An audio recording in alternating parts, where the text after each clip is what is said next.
Hey everyone, so I went for my evening walk and it was lovely. I got to meet some of the people that live in the neighborhood who were also taking a walk at the same time. And there's a beautiful half moon out tonight. So I did finish the week for this, the law of intuition. And there's 3 points that John Maxwell brings to this to close this week. And it's day 5, even though for us it's the Monday. So the first point is we have to pray it through, we have to bring it to God that I mentioned, and then learn all you can about leadership. So you can focus on an area. If you want to focus on an athlete, you can see how they performed, what they did. For me, I liked Pete Sampras because he was always cool and calm and collected, and he always handled himself well on the tennis court. So I like to watch him. I like to watch Martina Navratilova and Chrissy Everett. They were my favorites when I was a kid. Boxing, I used to watch Muhammad Ali until Elvis died, and then after that I never watched boxing anymore. And I don't really like the way they box today. It's very violent. It's not like when we were growing up in the 70s. So whatever it is, we can learn by reading, we can learn by watching them, how they are, what they do. And that's true in the business world as well. And we can observe intuitive leaders. We can see how they anticipate what's coming, or how they see what's coming and how they deal with it, how they respond to it. For example, with me, when I was on my last campaign, I noticed that the calls were getting less and less, and there were long periods of wait times in between, less chats, less emails. So I thought, okay, we've been through this before. The client must be moving the jobs either back to America or to somewhere else. And then we did get the news that, okay, they've pulled the jobs, they're taking it to South Africa.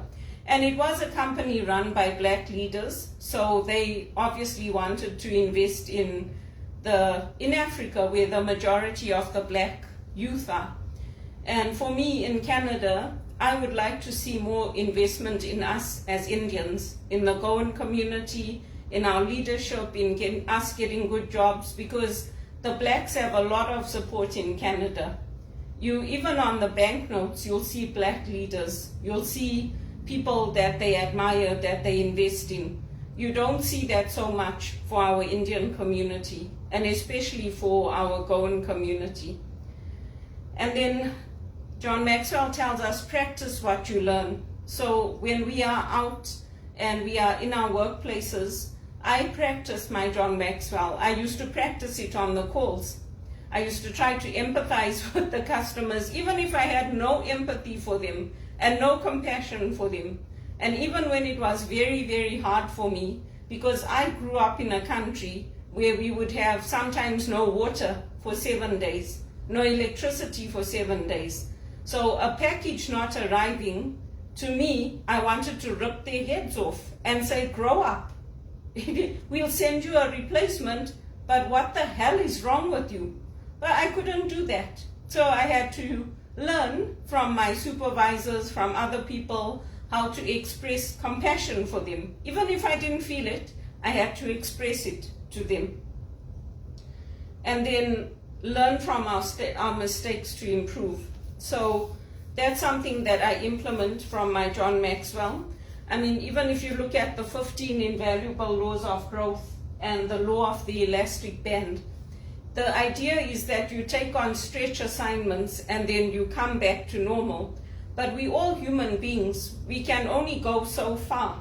And if it's too much, like it became too much for me, your body starts to break down. And any good company will try to accommodate you. They'll try to move you into positions where it's not going to become that way for you. They'll organize outplacement services for you. If they can, they'll help you in whatever way they can. And the other thing is, with our Indian communities, our parents in particular, they have a bad habit of putting us down, laughing at us, saying, oh, you'll never accomplish that. Who do you think you are? And I I used to tell my mother this when I was growing up. I used to tell her, stop doing it. And she used to say, we were just talking. I said, you were just talking, but you talking to them, they talking to somebody else is talking to somebody else. And then before you know it, any opportunities that I could have had or anything that could have come right for me get shut down because you were just talking. And it happened over and over and over. My brother and my sister never used to say anything because they knew that if they said something, she would turn around and hit me. Just like the same way that I got taken to the police station and accused of being obsessed and fixated with Credit Suisse, when they were the ones calling all my employers, even after being reprimanded by the police, they didn't stop. They had their lawyers track me all the way to South Africa, and Wits told them, stop, she'll stand her ground. The calls were made in front of me when I went to see Peter Bezuidenhout. And he said to them, stop, she'll stand her ground. She's our student and we know her. And we know how we how we form our students and what leadership we invest in them. So we're telling you very nicely to stop. They didn't stop. I went to the airport, I went into clothing stores to look for presents for my brother, my sister-in-law. They would pick up the phone and call the police to tell them I was there, or call Christine to tell them I was there. And I got sick of it. I really did. And that's why now, after going for counseling and everything, they told me they're not going to change. If you want to keep in touch with them, keep in touch with your family, your mother when things are good, because she'll just blame you and she'll just say you are the problem. And I know I'm not the problem. The same way when I was packed off to Bulawayo, she blamed my grandmother. But my grandmother saw how she was treating me, how she was getting upset, how when I went to sit with them, she'd say, oh, you're coming now, we're going to sleep. And it became a pattern, laughing at me, belittling me, putting me down. And I never did that to my mother. I always told people that she was a good mom, that she was cheering us on, that she was helping us. After she started telling me all her problems, I also started telling her all my problems. It works both ways, right? If she wants to tell me all her problems, then I should also tell her all my problems. If she doesn't want to know my problems, then she mustn't tell me her problems. So we're not a family anymore, because every time it's the same story. I'll ask them to come spend one Christmas with me or one Easter with me. Now her new husband will say, let's go and see Belinda. And they'll come, both of them will come and visit me. But I pushed back with my mom because everything we had and everything we did, it was because of me.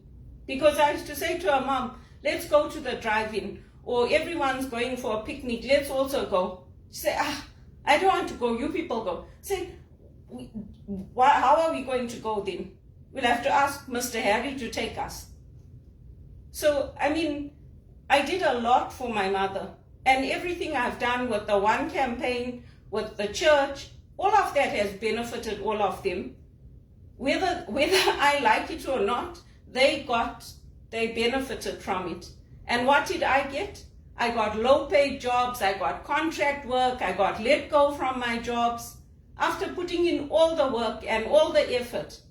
Because they call the family when they check references and things, and then they talk to them. And it's not fair to me, because I did a damn good job everywhere I worked.